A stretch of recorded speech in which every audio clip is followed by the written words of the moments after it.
Hello প্রিয় দর্শক, কালকে সংবাদ দেখার জন্য যখন টিভি খুললাম, সুইচটা অন করলাম, টিভির সুইচটা অন করে দেখি হেডলাইনে লেখা রয়েছে বন্যায় কবলিত মানুষদের সাহায্য সহযোগিতা করতে যেয়ে একজন প্রতিবন্ধী বোনকে গণধর্ষণ করা হয়েছে এবং 6 জন আটক।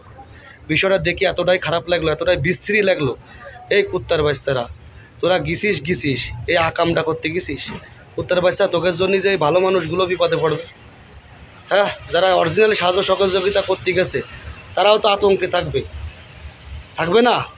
তোরা গিয়েছিস, এইটুকু লোভ সামলাতে পারিস নি? তোরা তো কুত্তার থেকেও খারাপ হয়েছে। কুত্তা তো রাস্তাঘাটে যেভাবে আকামের গাড় মেরে বেড়ায়, তোরাও তো এই কষ্টগুলোই করা শুরু করেছিস, তাও আবার প্রতিবন্ধী বোন।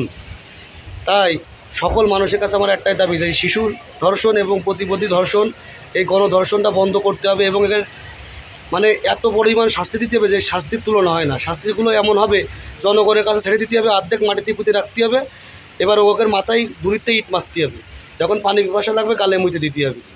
ঠিক আছে, এগের আসছে সঠিক একটা সুন্দর একটা ব্যবস্থা এগের জন্য। এছাড়া আর সুন্দর কোনো ব্যবস্থা আমার জানা নেই।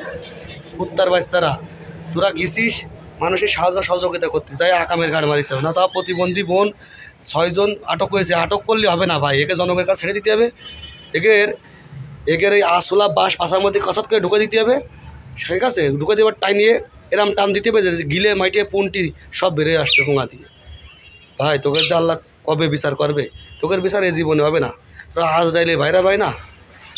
ঠিক আছে, তো সবাই ভালো থাকবেন, সুস্থ থাকবেন। আর সকল ভাই বোনদের কাছে, যারা শিক্ষার্থী ভাই বোনদের কাছে একটা দাবি, জোরালো দাবি, এই শুধু এই কোঠা নিয়ে আন্দোলন করলে হবে না।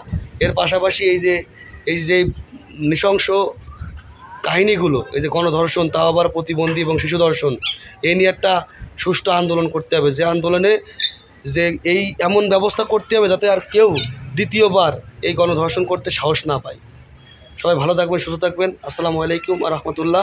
আমি এখন আছি যশোর এয়ারপোর্ট। সবাইকে বাই বাই।